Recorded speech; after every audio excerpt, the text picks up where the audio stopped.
So the how do I for tonight is how do I choose the right pet for my family's lifestyle? So out of Ooh, all the that's a different good pets that you one. could have and all the different lifestyles you could have, there you got to find that Venn diagram. So what advice would you have for of different lifestyles for a pet that they should have? Well, I'd I say think find a go ahead. okay. Um, as somebody who like my actual job is I go and I take care of other people's pets for them.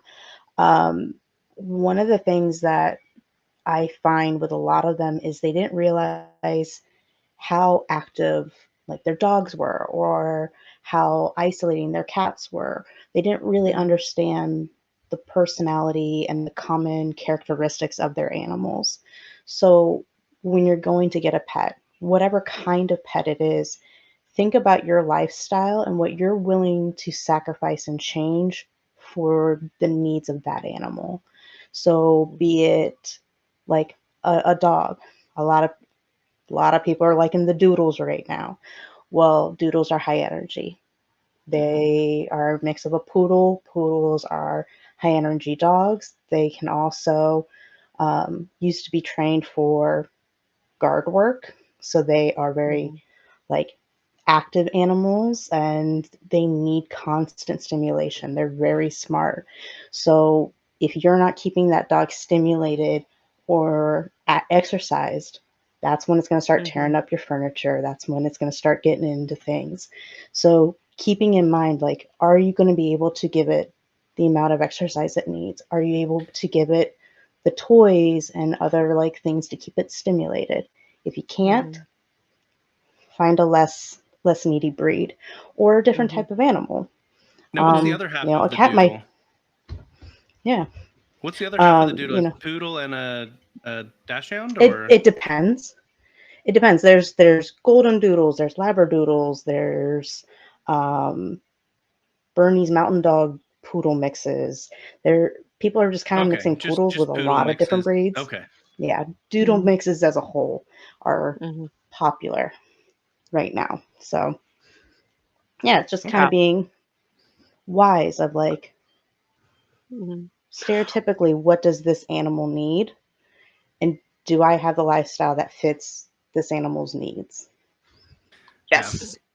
Well, I mean, a good friend of mine, several years ago, moved out to the country and he's like, I can finally get a dog again. And he got an Australian Shepherd, but Hmm. he worked so much and the dog just it was an escape artist and it would They get are. out and running around and like because it was like a Hmm. herding dog Yeah. he lived out in the middle of the country and it would go and it would chase people's animals and chase Hmm. cars and everything else and like he ended up having to rehome his dog and I know that that killed him but it was like he just did not have the lifestyle Hmm. to have this young, very energetic, very active dog. Hmm. Um, I would say, in general, like I love all animals. I love dogs. But I am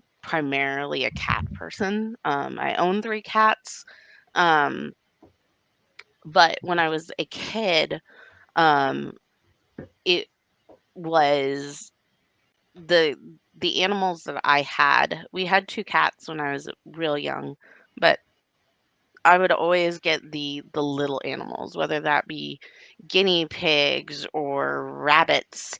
My very Hmm. first pet that was mine was a parakeet named Tweety.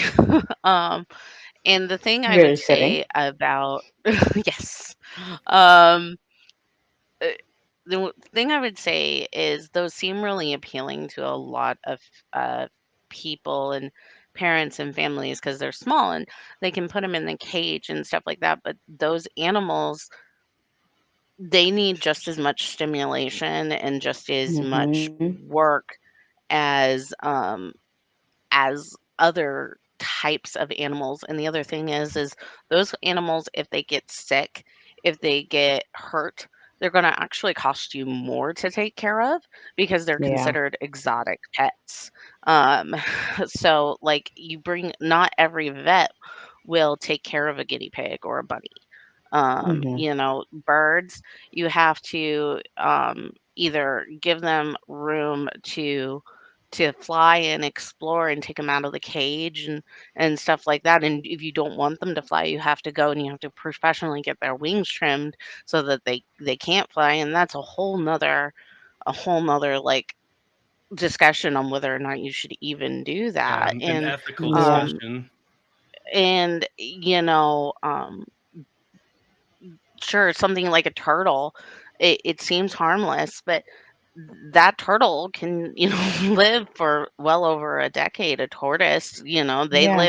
the tortoise can live over 100 years, like, depending on the breed. Like, Hmm. these are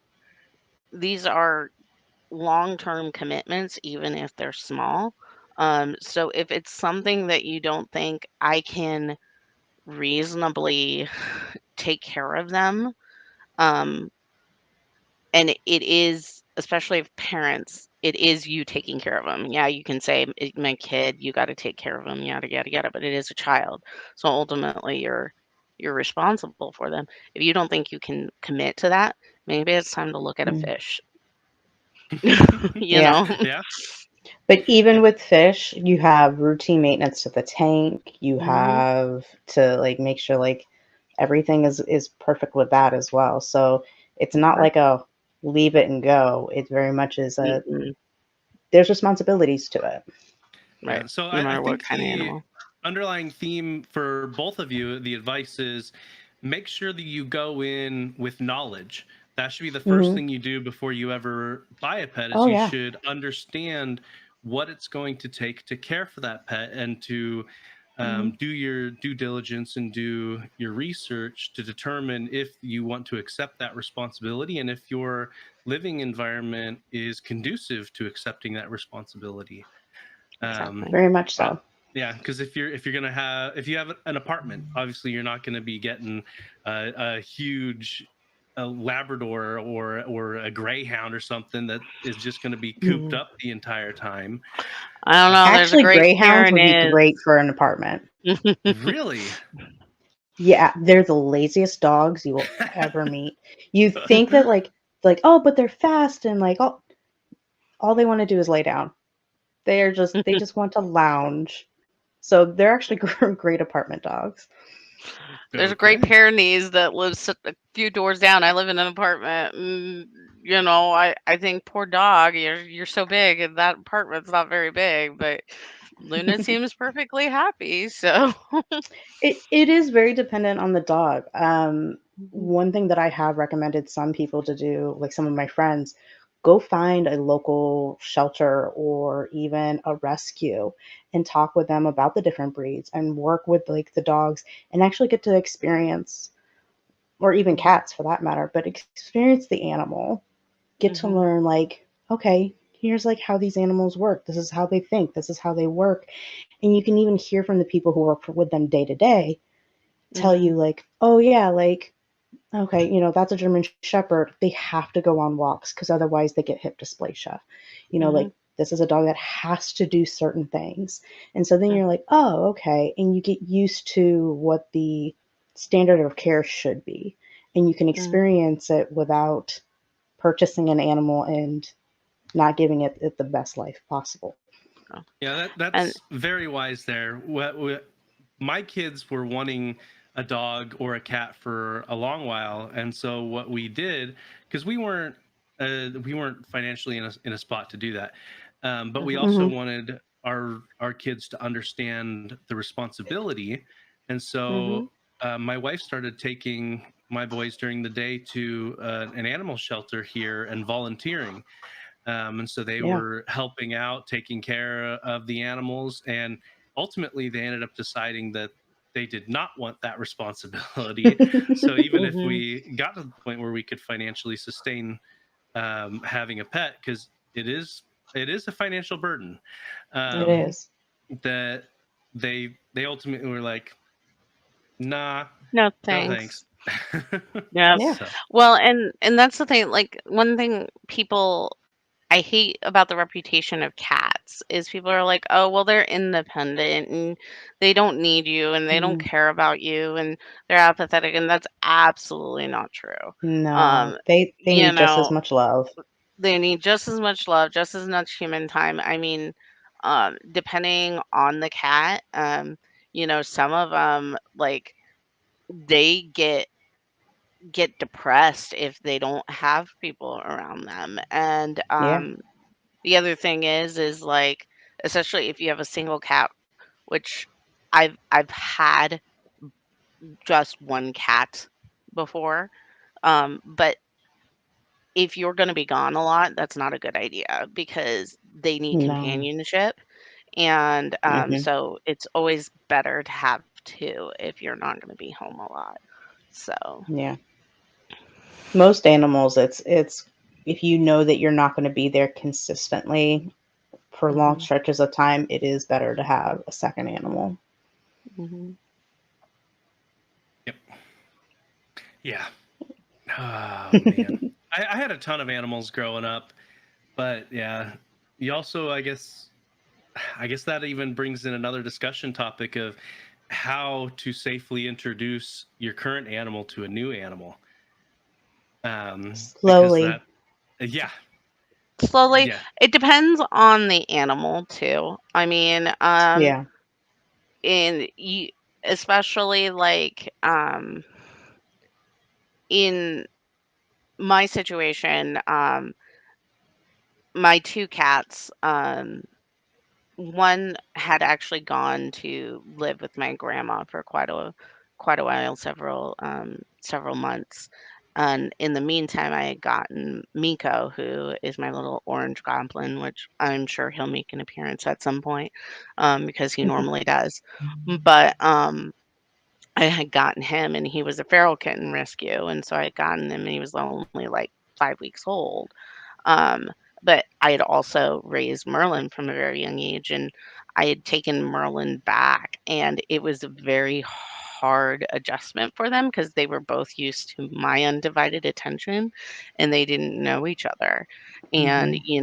it was a lot of giving them space from each other while also trying to make them familiarize themselves with each other.